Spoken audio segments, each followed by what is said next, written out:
Hola,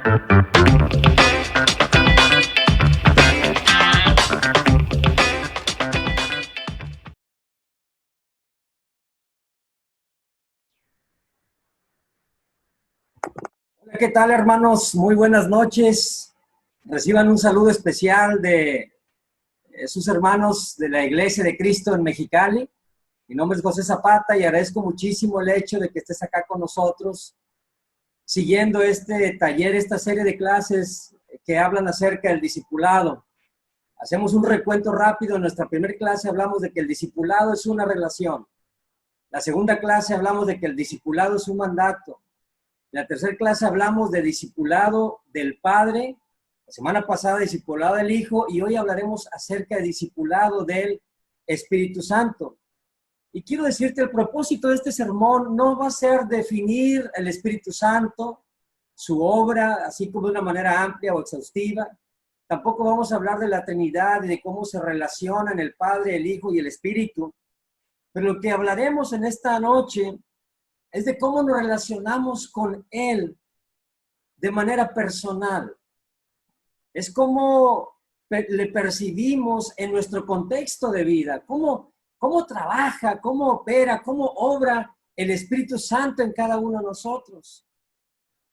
Recordemos que estamos hablando justamente y vamos a hablar del Espíritu Santo en el contexto de discipulado, y aunque suena algo raro, aunque suena o no suena tan familiar este término de que el Espíritu Santo disipule mi vida, pero te vas a dar cuenta que si lo hace de manera constante, clara y permanente.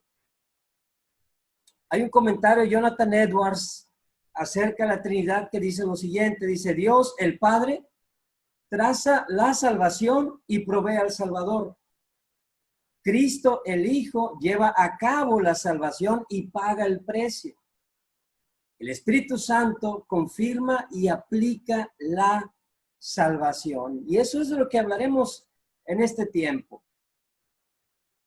Quiero mencionar, en el Nuevo Testamento, hay N cantidad de ocurrencias donde aparece el Espíritu Santo, pero aparece 56 veces en los Evangelios, 57 veces en el libro de los Hechos solamente, 112 veces en las cartas de Pablo y 36 veces en el resto del Nuevo Testamento. Su operación o su obrar en el Antiguo Testamento, pues dice Isaías 63, versículo 11, que estaba en medio del pueblo de Dios, y dice Éxodo 31:3, que capacitaba a ciertos hombres para tareas especiales. Lo mismo dice Jueces 6:34 y Jueces 11:29. Entonces, antes que nada, veamos dónde estamos parados en cuanto a nuestra comprensión del Espíritu Santo que nos fue dado cuando nos volvimos al Señor. Importantísimo es tomar en cuenta estos fundamentos, estas bases para la predicación de esta noche. La primera de ellas es que nosotros, cuando nos convertimos al Señor, cuando nos volvimos a Cristo, cuando le hicimos Señor y Salvador nuestro, nosotros recibimos el Espíritu Santo. Ese sello, esa garantía, esa herencia, esas arras, así entre otros calificativos, son los que tiene el Espíritu Santo. Entonces, todo hombre salvo, toda mujer salva que se ha convertido, tiene el Espíritu Santo. Y veremos, según dice el Evangelio de Juan, por cuánto tiempo, ¿no? Pero vayamos directamente a Juan 14, del 15 al 17. Quiero leerlo para ti. Juan 14, del 15 al 17. Dice la Biblia: si ustedes me aman, obedecerán mis mandamientos. Y yo le pediré al Padre y Él les dará otro consolador para que los acompañe siempre. El Espíritu de verdad, a quien el mundo no puede aceptar porque no lo ve ni lo conoce. Pero ustedes sí lo conocen porque vive con ustedes y estará en ustedes. Jesús está hablando con sus discípulos. Es un tiempo crucial, un momento único. En Juan capítulo 13, Jesús había pasado el tiempo con sus discípulos en el aposento alto, les había lavado los pies, les enseñó acerca de la humildad, del amor, acerca del servicio, de servir, y les preparaba justamente para la muerte inminente que estaba por vivir unos días más adelante.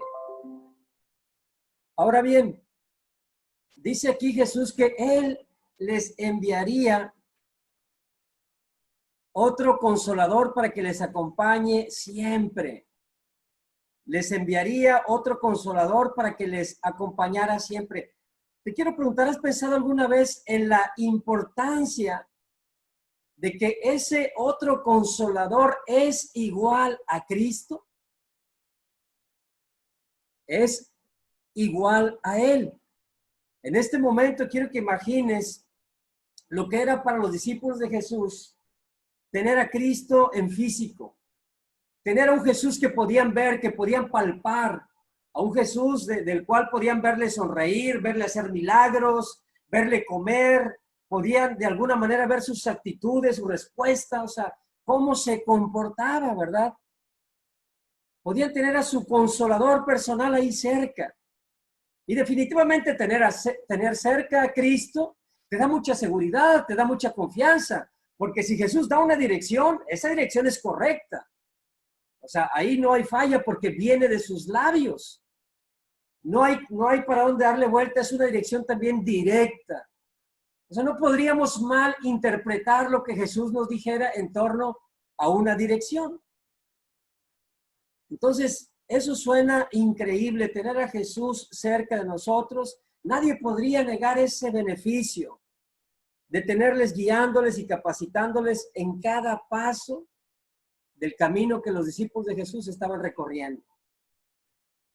Ahora bien, la mayoría de nosotros, y posiblemente también, según vemos, pasó con los discípulos, solemos pensar que no hay mejor que eso. O sea, no hay mejor que tener a Cristo de manera presencial, que tenerlo físicamente. Y bueno, no hay mejor que tener un Jesús de carne y hueso.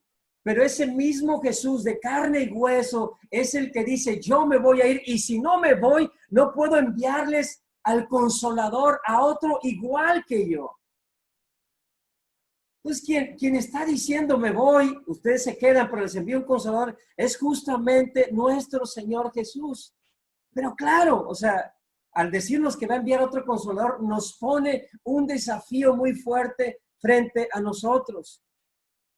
Porque ahora nos está invitando a relacionarnos espiritualmente con ese otro Consolador. La cosa es que ese otro Consolador no podemos verlo. Es invisible. Piensa por un momento en el impacto de esa promesa que estaba declarando nuestro Señor Jesús. ¿Cómo impactaría el corazón de los discípulos? Incluso cómo impactaría su fe. Esto pone inseguro a cualquiera.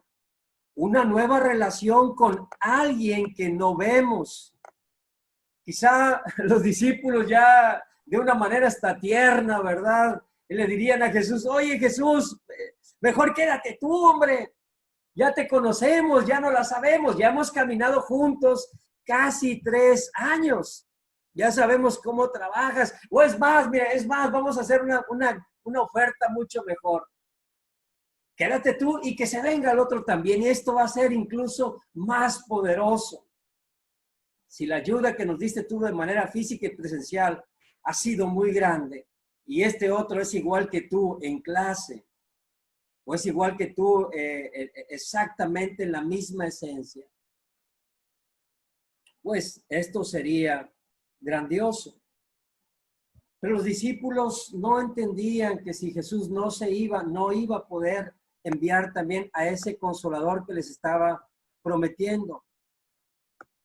Juan 16, versículo 7 dice lo siguiente, pero les digo la verdad, les conviene que me vaya porque si no lo hago, el Consolador no vendrá a ustedes. En cambio, si me voy, se lo enviaré a ustedes. Piensa por un momento, ¿cómo podría ser mejor cambiar a un Jesús humano un hombre con el cual podías hablar, comer, comunicarte, tener diálogos, escuchar su forma de pensar, etcétera, etcétera, por un espíritu a quien no podías ver físicamente. Miles de años después, creo que la mayoría de nosotros también escogería a un Jesús físico antes que a un consolador espiritual, antes que al Espíritu invisible, al Espíritu Santo. Y esto nos trae una pregunta importantísima, preguntas que yo me he estado realizando en estas últimas semanas mientras he estado recogiendo material, mientras he estado estudiando la Biblia, porque definitivamente lo pienso ahora y digo, sí, o sea, es un desafío poder relacionarme con el Espíritu Santo. Hay muchas preguntas que vienen a mí, pero la primera de ellas para situarme y para ver dónde estoy en mi relación de discipulado con el Espíritu Santo es la siguiente, y nos aplica absolutamente a todos. ¿Qué hacemos con el hecho de que Jesús dice que es mejor para sus seguidores tener al Espíritu Santo? Te quiero preguntar, ¿realmente le crees eso a Jesús? Si es así, te quiero preguntar, ¿refleja tu vida esa creencia? ¿Sabes una cosa? O sea, podría relacionarnos con Dios, el Padre, de alguna manera es sencillo, es muy sencillo. Vas a la Biblia, vas a las Escrituras, ves todo lo que hizo. Dios, le oras, le clamas, le buscas, le pides perdón, le agradeces, etcétera, etcétera. Lo mismo pasa con Jesús. Y quiero ser como tú, y gracias por tu palabra, por tu sacrificio, la forma en que oraste, la forma en que enseñaste, la forma en que enfrentaste los desafíos de fe. Es sencillo. Pero, ¿y con el Espíritu Santo cómo nos relacionamos? Te quiero preguntar, ¿has podido relacionarte de manera significativa con ese otro consolador llamado Espíritu Santo? Es más, ¿sabes de qué manera disipula tu vida?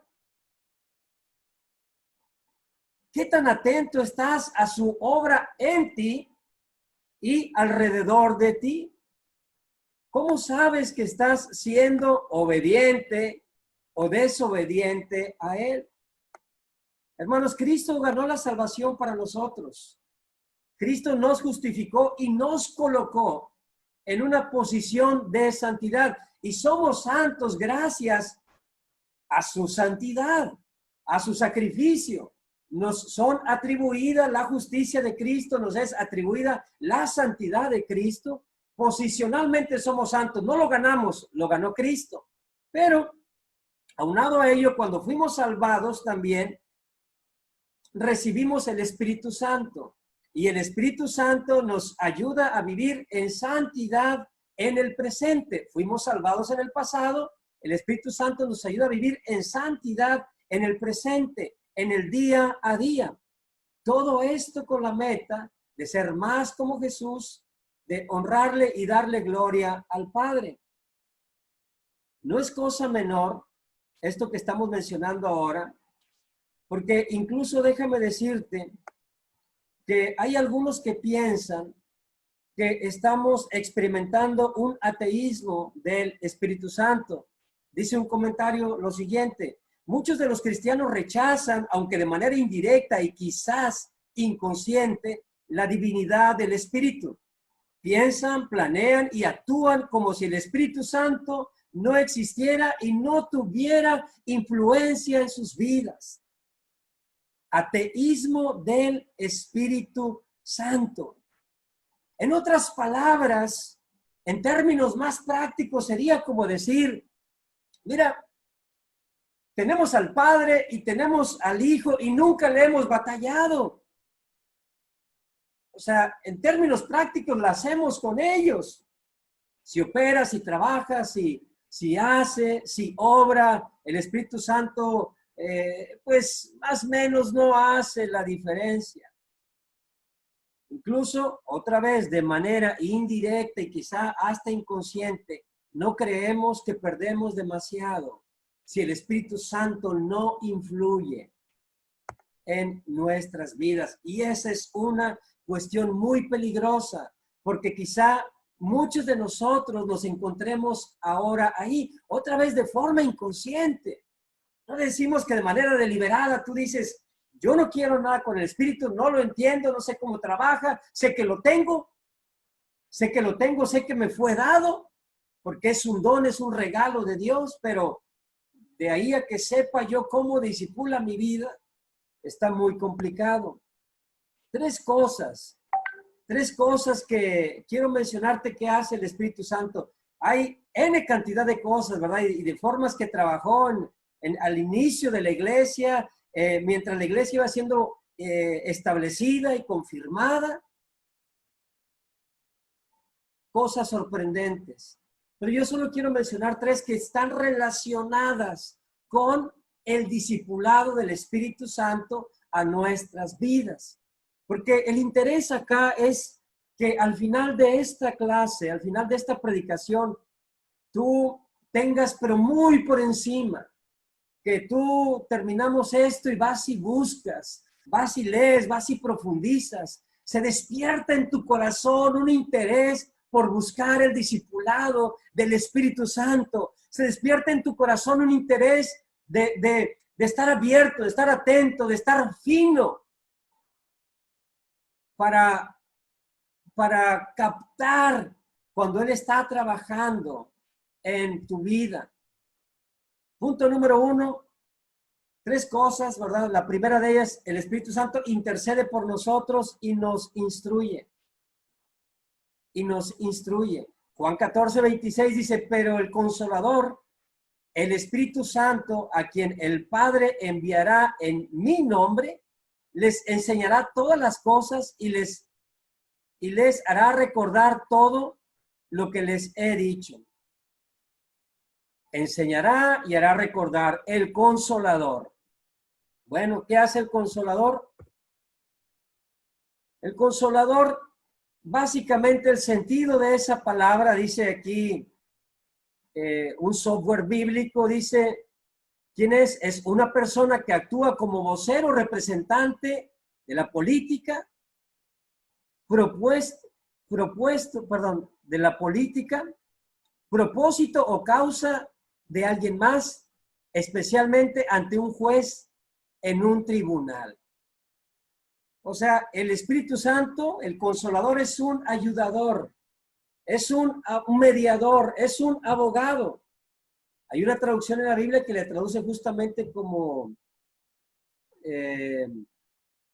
ayudador, pero también algo así como abogado, ¿verdad?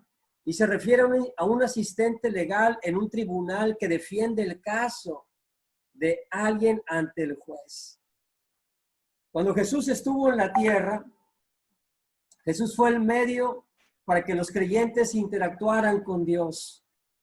Jesús fue el medio para restaurar, para restablecer la relación que por causa del pecado, nosotros como hombres y mujeres habíamos perdido con Dios el Padre. El pecado nos impedía hablar directamente con Dios, pero gracias a Cristo, hoy podemos tener relación con Dios. Ahora bien, pero ¿qué hay del Espíritu Santo? Pues el Espíritu Santo es enviado para hacer el mismo trabajo. Él también es ayudador, Él también es mediador, Él es consolador. Pero Él lo hace justamente en otro proceso y en otra etapa, que es la de la santificación, es la de parecernos más a Cristo, ser más santos cada día, reflejar su gloria en cada tiempo y en cada momento. Es hacernos cada vez más espirituales para el Señor. Dice también que les enseñará. Y la Biblia nos presenta al Espíritu Santo como un maestro. Y el sentido de enseñar es impartir habilidades o conocimientos. Enseñar, impartir habilidades o conocimientos es instruir. 1 Corintios 2, versículo 12 dice, nosotros no hemos recibido el Espíritu del mundo, sino el Espíritu que procede de Dios, para que entendamos lo que por su gracia Él nos ha concedido. Entonces el Espíritu Santo nos ayuda a entender lo que por La gracia de Dios, Él nos ha concedido. Nos trae ese entendimiento y nos enseña. El gran desafío para nosotros, uno podrá decir, bueno, sí, sabemos que el Espíritu Santo es el consolador, el que ayuda, el mediador, el abogado, también que enseña. Quizá esto despierte preguntas como, bueno, pero aboga por mí de forma directa porque así lo quiere, porque esa es su labor, o yo tengo que pedirle que abogue por mí. Quizás ambos. En cuanto al enseñar, ¿cómo sé que me está discipulando o enseñando? ¿Cómo sé que el Espíritu Santo le está trayendo una instrucción a mi vida? ¿Cómo detecto que está ministrando mi corazón? Hermanos, y esas son preguntas legítimas, porque no es normal relacionarnos con Él, porque no lo vemos. Porque no lo vemos. El Espíritu Santo, dice la Biblia, es una persona. Y dices, bueno, y como no lo vemos, pues podemos empezar a relegarlo porque creemos no ocuparlo tanto. Y decimos, bueno, déjalo ahí de reserva, en algo ha de servir más adelante. Por lo pronto, céntrate en Dios y céntrate en Cristo Jesús. ¿Sabes una cosa? Si no podemos relacionarnos con Él, no entenderemos su influencia en nuestras vidas y jamás le daremos las atribuciones que a Él corresponden. Porque si nosotros lo dejamos olvidado, rezagado, apartado, con poca influencia en nuestra vida espiritual, Espíritu Santo espiritual, ¿sabes una cosa? Estamos minimizando al Dios Espíritu Santo. Estamos restándole atribuciones, características importantísimas del Dios que es el Espíritu Santo. Entonces, no es cosa menor pasar por alto esto. Segundo aspecto y acción del Espíritu Santo, nos convence del pecado. Nos convence el pecado. Juan 16:8 dice, y cuando Él venga, convencerá al mundo de su error en cuanto al pecado, a la justicia y al juicio. En cuanto al pecado, porque no creen en mí. En cuanto a la justicia, porque voy al Padre y ustedes ya no podrán verme. Y en cuanto al juicio, porque el príncipe de este mundo ya ha sido juzgado. ¿Qué hace el Espíritu Santo? Convence al mundo de su error en cuanto al pecado, a la justicia y al juicio. Lo convence en cuanto al pecado. Básicamente, la palabra convencer significa exponer, reprobar, corregir. El sentido es reprender, amonestar y convencer. Pero bueno, otra vez estamos hablando de relacionarnos con el Espíritu Santo. ¿Cómo saber que es Él quien me está mostrando alguna falta en mi vida? ¿Cómo saber que es Él quien está discipulando mi pecado? Es una pregunta otra vez válida y es una pregunta genuina, es una pregunta honesta y que definitivamente nosotros en nuestro andar diario necesitamos resolver. ¿Cómo saber que no estoy teniendo un pensamiento humano en cuanto a una situación o que ese pensamiento que tuve fue humano y yo se lo estoy atribuyendo al Espíritu Santo? Un tercer aspecto que hace el Espíritu es que dice la Biblia que guía nuestras vidas. Guía nuestras vidas. En Romanos 8:14 dice, porque todos los que son guiados por el Espíritu de Dios son hijos de Dios. Todos los que son guiados por el Espíritu de Dios son hijos de Dios. Y cuando habla de los hijos de Dios, habla de aquellos que han nacido de Él. Y los que han nacido de Él recibieron el Espíritu Santo y entonces ese mismo Espíritu es el que los va a guiar. O sea, Él guía nuestras vidas. La palabra guiar, también en este software bíblico, básicamente significa guiar, traer, llevar. Realizar voluntariamente una acción o curso de acción debido al efecto de una influencia moral o espiritual. En otras palabras, cuando hablamos del Espíritu y cuando hablamos del Espíritu Santo es en relación a temas morales, y obviamente a temas espirituales. Y decimos a temas morales porque esto sí que es importante. Porque cuando el Espíritu Santo obra, siempre va a obrar cosas que estén acordes, que estén en paralelo, que se sujeten a la palabra de Dios. Que se sujeten a la palabra de Dios, que estén de acuerdo, que concuerden. Que guarden una relación muy estrecha. En otras palabras, cuando el Espíritu Santo te guíe, vas a encontrar que te va a guiar siempre a cosas nobles, a cosas espirituales, te va a guiar a servir, te va a guiar a dar, te va a guiar a amar con un amor voluntario, consciente, espiritual, sacrificial. Te va a llevar a ser generoso, a ser desprendido, a ser honesto, a ser justo, a ser recto. O sea, en cada decisión que tú vayas a tomar y en cada andar de tu vida espiritual, van a ser cosas morales. Van a ser cosas morales. En algún momento, esto es bien interesante, pero incluso puede ser mientras estás orando, puede ser mientras estás ayunando, puede ser mientras vas manejando, mientras estás caminando, mientras vas corriendo, mientras tienes por ahí puestos tus audífonos, estés haciendo cualquier actividad que estés llevando a cabo, el Espíritu Santo puede estar trabajando.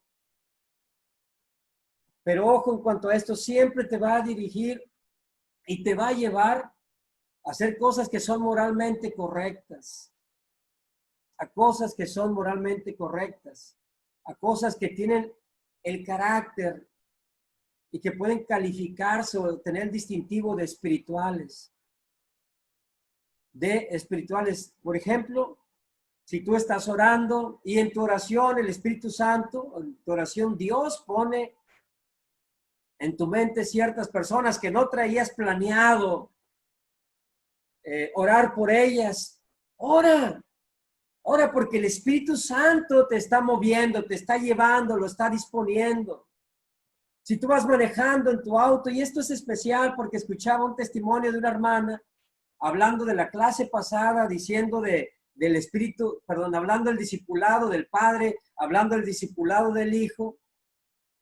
Hablaba de cómo pues ella estaba en alguna situación ahí personal complicada. De pronto dice que una hermana llega y toca su puerta y le dice, oye, traigo esto para ti. Ah, caray. Y ella dice, terminaba yo de orar y tenía esta necesidad ahí en mi vida, en mi familia, en mi persona. Pero dice que una discípula dijo, iba manejando y de pronto me paro en la tortillería y digo, ah, caray, me hace que esta hermana ocupa esto y ponle esto otro. Y no es algo con lo cual esa hermana que manejaba salió pensando, quiero hacer esto, pero en el camino el Espíritu fue trabajando y eso está acorde a la palabra.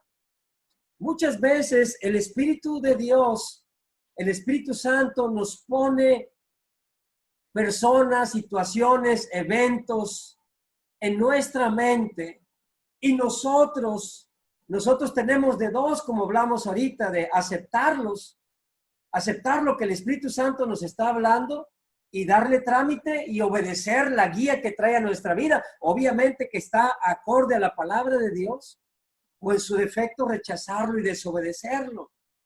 Pero estoy seguro que muchas veces a ti como a mí nos ha pasado situaciones donde el Espíritu Santo dice, llámale, háblale, menciónale, dale, ve hasta su casa, dale una palabra de aliento, dale una palabra de ánimo. Lo viste triste, la viste triste, lo viste o la viste desanimado, desanimada. O sea, haz algo.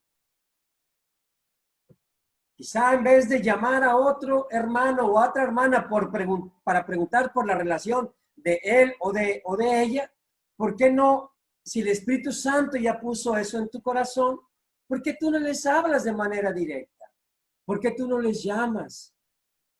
Es increíble, he escuchado muchos testimonios de Dios obrando de esa manera por medio de su Santo Espíritu en el corazón de muchos.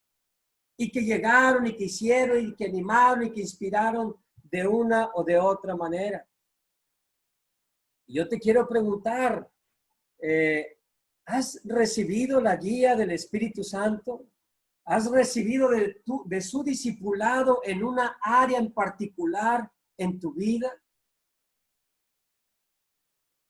¿Le estás obedeciendo? ¿Estás siendo obediente a eso que ha dispuesto en tu corazón, que ha dispuesto en tu mente? ¿Lo has llevado a cabo? ¿O simplemente le das carpetazo y vamos para adelante? No, son pensamientos fugaces, son chispazos que vienen así y no importa mucho. Ojo, hay que tener cuidado porque quizá estás resistiendo al Espíritu Santo.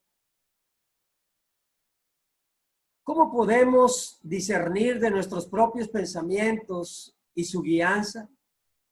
Después de todo, el Espíritu Santo nos habla con con palabras audibles. Vamos a ver ahorita algunos versículos de manera muy rápida, donde sí que el Espíritu Santo, cuando menos eso decían los apóstoles, me habló el Espíritu Santo. Yo no sé de qué manera, he buscado y todo ello, pero no se concuerda decir, mira, de esta manera fue. Pero, ¿cómo podemos? Mira, Romanos 9:1 dice, digo la verdad en Cristo, no miento. Mi conciencia me lo confirma en el Espíritu Santo. Basta decir por ahora que nuestra conciencia en la esfera del Espíritu Santo nos confirma si algo que estamos pensando es humano o es espiritual. Y ya lo hemos dicho. Si está relacionado con Dios, es espiritual. Gálatas 5:25, según vemos en ese versículo, se espera que andemos guiados por el Espíritu. Dice así el versículo 25, si el Espíritu nos da vida, andemos guiados por el Espíritu.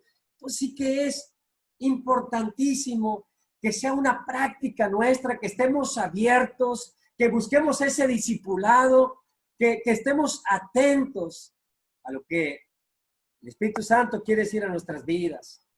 Decía ahorita que hay que tener cuidado de la actitud y la apertura que tenemos hacia el discipulado del Espíritu Santo.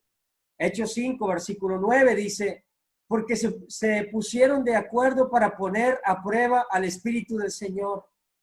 Hablaba del tema de Ananías y Zafira, donde se ponen de acuerdo para vender un terreno en un precio menor, o lo venden a tal precio, pero los apóstoles lo dicen, mira, lo compraron a un precio menor. Ellos mueren y Pedro dice, ustedes han mentido al Espíritu Santo. Ah, caray. En Hechos 7:51 dice, tercos, duros de corazón y torpes de oídos. Ustedes son iguales que sus antepasados, siempre resisten al Espíritu Santo. Y estoy convencido de que el Espíritu una y otra vez se va a encargar de hacernos saber dónde hemos pecado, dónde estamos cerrando el camino, dónde vamos fuera del accionar o del andar cristiano. Pero tengamos cuidado de no resistir al Espíritu Santo y pensar, no, es que ya quedó solucionado, no, es que no pasó nada, no, es que internamente yo puedo pensar, bueno, son pecados personales que yo he llevado a cabo, nadie lo sabe, pero ya los traté conmigo mismo, ya lo traté con Dios y bueno, si el Espíritu Santo o algo o una voz no audible me está diciendo trátalo, háblalo, trabájalo o cámbialo, deja ese pecado, vamos de tener cuidado de no resistirle. Primera Tesalonicenses 5:19 dice, no apaguen el espíritu, no desprecien las profecías, sométanlo todo a prueba, aférrense a lo bueno, eviten toda clase de mal, no apaguen el espíritu. Y según el contexto, versículo 18, versículo 20, dice no apaguen el espíritu. En el contexto no apaguen estén siempre alegres, oren sin cesar, sean agradecidos. Entonces, estar siempre alegre, orar sin cesar, ser siempre agradecido con Dios, hace lo opuesto, o sea, enciende el espíritu, lo mantiene vivo. Y por otro lado, el versículo 20 dice, no desprecien las profecías, sométanlo todo a prueba, aférrense a lo bueno, eviten toda clase de mal. Algo que sigue manteniendo encendido el espíritu es justamente someterlo todo a prueba, aferrarse a lo bueno, seguimos sujetos a lo bueno, evitemos toda clase de mal. El mal, el tomar cosas malas, el tomar incluso todo lo que venga así de manera abierta, tiene el poder de apagar al espíritu, de apagar el espíritu. El Nuevo Testamento usa imágenes de fuego para describir la presencia y actividad del Espíritu Santo. Entonces, hermanos, sí que pasan grandes cosas y sí que nosotros tenemos que tener cuidado de nuestra actitud hacia el discipulado del Espíritu Santo. Efesios 4:30 dice, no agravien al Espíritu Santo de Dios con el cual fueron sellados para el día de la redención. Efesios 4:30. En ese contexto de no agravien al Espíritu Santo de Dios, tenemos el versículo 29 y nos dice que lo que agravia al Espíritu Santo de Dios es la conversación obscena.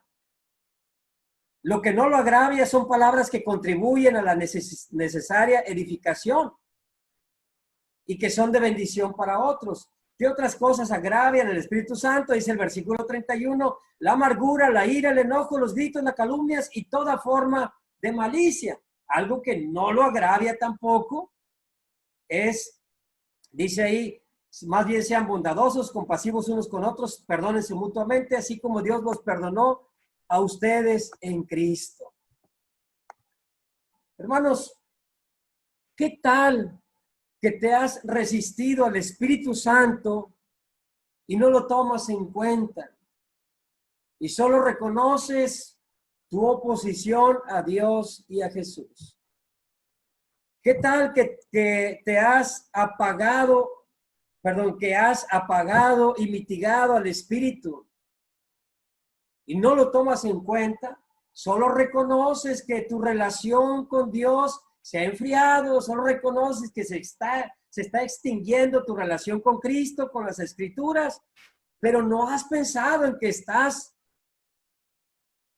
apagando al Espíritu. ¿Qué tal que has agraviado también al Espíritu y no lo tomas en cuenta y simplemente dices, no, sé que estoy en oposición a Dios, sé que he ofendido a Jesús, pero ¿y el Espíritu? ¿Y el Espíritu? ¿Qué tan conscientes estamos de que nuestra forma de vivir el cristianismo está poniendo a prueba, resistiendo, apagando y agraviando a su Santo Espíritu? Hermanos, la evidencia contundente del discipulado del Espíritu Santo en nuestra vida lo vemos por Gálatas 5:22 al 23. Gálatas 5:22 al 23 nos habla de los frutos que trae el Espíritu Santo en nuestras vidas. Esos frutos vienen cuando estamos siendo guiados por Él. No se dan solos. Si andas en la carne, si andas en las obras de la ley, si andas trabajando bajo tus propios dones, talentos, medallas, logros, galardones, no pueden ser. Son frutos tuyos, son frutos de tu disciplina, de tu esfuerzo, de tus muchas ganas, pero no son los frutos del Espíritu Santo. Gálatas 5:22, tenemos un listado, dice, en cambio el fruto del Espíritu es amor, alegría, paz, paciencia, amabilidad, bondad, fidelidad, humildad y dominio propio. No hay ley que condene estas cosas. Los que son de Cristo Jesús han crucificado la naturaleza pecaminosa con sus pasiones y deseos. Si el Espíritu nos da vida, andemos guiados por el Espíritu. No dejemos que la vanidad nos lleve a irritarnos y a envidiarnos unos a otros. Aquí tienes la muestra. El fruto del Espíritu es todo esto. Y si el amor, la paciencia, la paz, la amabilidad, el dominio propio, la bondad, la fidelidad, no están hoy presentes en tu vida, Si careces de la mayoría de las virtudes que aquí tenemos, debes hacerte una pregunta, si en verdad es el Espíritu Santo quien está discipulando tu vida. Porque si yo te digo a ti que he aprendido soccer, he aprendido música, he aprendido algún instrumento, si yo te digo que he aprendido, no sé, alguna habilidad, algún deporte, y te digo que llevo 2 años, 3, 5, 15, 20 años practicándolo, cuando tú me veas, estoy seguro que vas a esperar ver los frutos. A ver, si tienes 5, 10 o 15 años haciendo eso, es muy posible que de ti veamos un nivel experto en esa habilidad o talento, etcétera, etcétera. Pues bien, si alguien es guiado, instruido, enseñado por el Espíritu Santo, esos frutos deben de ser evidentes. Deben ser evidentes en tu vida, en tu corazón. La Biblia nos presenta el Espíritu en contraposición con la vida en la carne, en Gálatas 6, versículo 8. La Biblia nos presenta la vida en el Espíritu en contraposición a los esfuerzos humanos o dones personales, según Gálatas 3, versículo 3. Dado nuestro conjunto de talentos, experiencias, educación, muchos de nosotros quizá pudiéramos hasta vivir exitosamente el cristianismo según los estándares del mundo, sin ninguna fortaleza del Espíritu Santo. Hasta el crecimiento de una iglesia en número puede producirse sin él. Solamente trae personas que puedan poner buenas tarimas, buena música, buenos escenarios, buenas cuestiones muy atractivas, y hasta una iglesia puede crecer así. Pero nunca, nunca y absolutamente nunca va a sustituir el poder del Espíritu Santo en el obrar de un cristiano y en el obrar de toda una iglesia.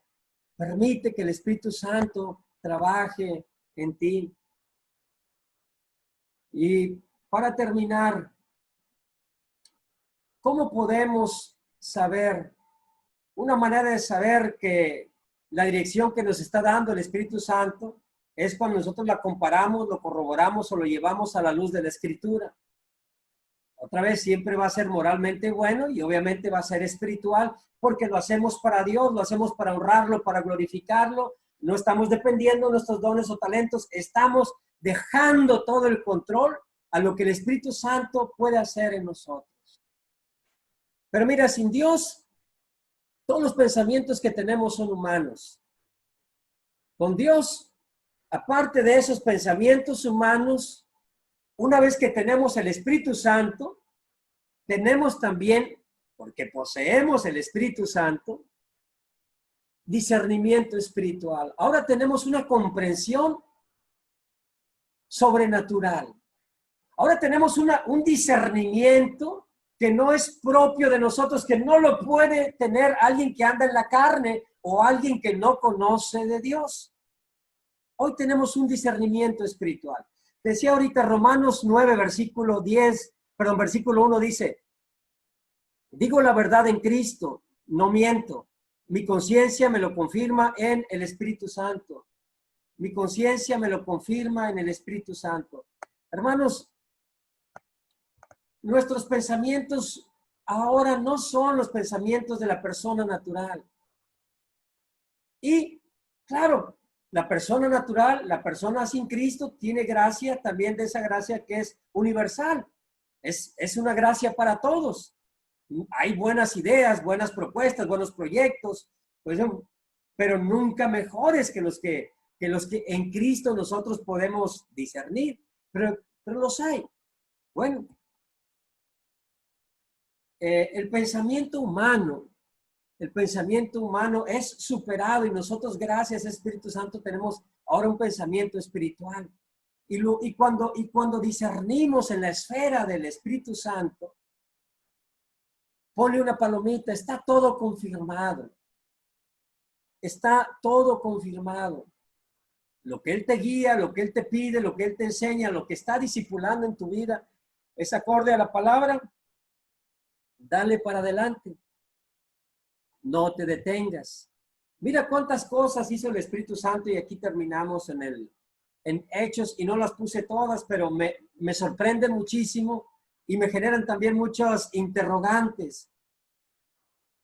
Hechos 8:29 dice, el Espíritu le dijo a Felipe, acércate y júntate a ese carro. Hechos 8:39, cuando subieron del agua, el Espíritu del Señor se llevó de repente a Felipe, el eunuco no volvió a verlo, pero siguió alegre su camino. Entonces, Hechos 8, el Espíritu habla con Felipe y el Espíritu se lleva a Felipe. Hechos 10:19, mientras Pedro seguía reflexionando sobre el significado de la visión, el Espíritu le dijo, mira, Simón, 3 hombres te buscan. ¿Qué tenemos aquí? El Espíritu habla también con Simón.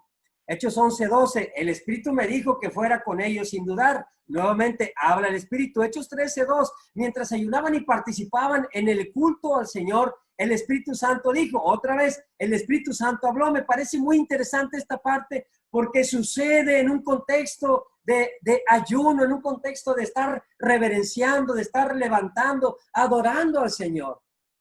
Entonces, lo que viene de ahí, lo que de ahí se escucha, es la obra del Espíritu Santo. Creo de manera muy personal que es ahí donde más se valida, donde se pule, donde pasa los filtros más puros. Una decisión o una guianza que nosotros estamos tomando.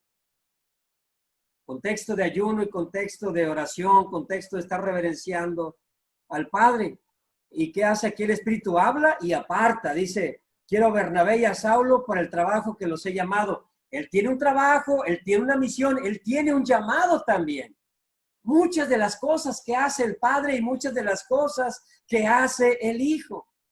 Hechos 13, versículo 4, Bernabé y Saulo, enviados por el Espíritu Santo, bajaron a Seleucia y de allí navegaron a Chipre. Otra vez enviados, como Jesús también envió apóstoles, envió a sus discípulos. Hechos 15:28, nos pareció bien al Espíritu Santo y a nosotros no imponerles a ustedes ninguna carga aparte de los siguientes requisitos.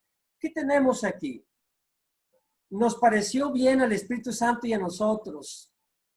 Lo que tenemos aquí, o sea, uno pudiera pensar, bueno, que se pusieron a dialogar los apóstoles con el Espíritu Santo, se hablaron y dijeron, a ver, pongamos la situación sobre la mesa. O sea, ¿qué podemos pensar? Que si alguno de ellos no estaba de acuerdo y algunos los discípulos, los apóstoles, que quizá dijeran, hey, Espíritu Santo, no estoy de acuerdo. No, pero lo que dijeron es que en ese Romanos 9:1, mi conciencia me lo confirma en el Espíritu Santo, es que lo que ellos pensaron, lo que tenía calidad de bueno, fue sellado y confirmado por el Espíritu Santo. Más cosas podemos decir acerca del Espíritu en Hechos 16:6, en Hechos 20:22, pero quiero rematar o quiero terminar aquí, hermanos, hablando de que el Espíritu Santo es sobrenatural. El Espíritu Santo es sobrenatural, no es esotérico, es sobrenatural. Lo que implica que no podemos limitarlo al pensamiento humano y finito. No podemos hacer eso. No podemos contenerlo en tu pensamiento, en el mío, ni siquiera en la suma de todos nuestros pensamientos o del pensamiento de los hombres más nobles, más rectos, más justos o de un discernimiento superior. Simplemente lo que sí podemos hacer es relacionarnos con Él.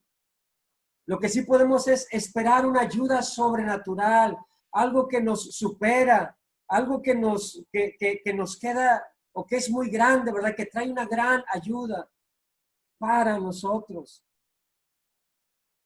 Te dejo con esta parte de Juan 14, versículo 16, dice, y yo le pediré al Padre y Él les dará otro consolador para que los acompañe siempre. Desde que tú te bautizaste, desde que te convertiste, te arrepentiste de tus pecados, reconociste a Jesús como Señor y Salvador de tu vida. Desde ese momento, el Espíritu Santo ha estado residiendo en ti. Mora en ti. 1 Corintios 3:16 dice, ¿no saben que ustedes son templo de Dios y que el Espíritu de Dios habita en ustedes? Esto es una verdad muy poderosa. El Espíritu Santo habita en ti. Jesús dijo, para que los acompañe siempre.